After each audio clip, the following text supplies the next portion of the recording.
ধারণ করার ক্ষমতা শেষ হয়ে যায় তখনই প্লেটগুলো সজোরে ধাক্কা দেয় আর আমরা দেখি মহাপ্রলয়।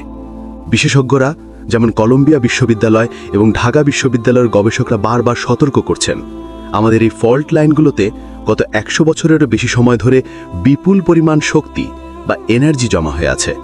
এই শক্তিটা এখন একটা লোড করা বন্দুকের মতো, ট্রিগার চাপলেই গুলি বের হবে। অর্থাৎ পরিসংখ্যান বলছে আমরা এখন রেড জোন বা চরম বিপদসীমার মধ্যে বাস করছি।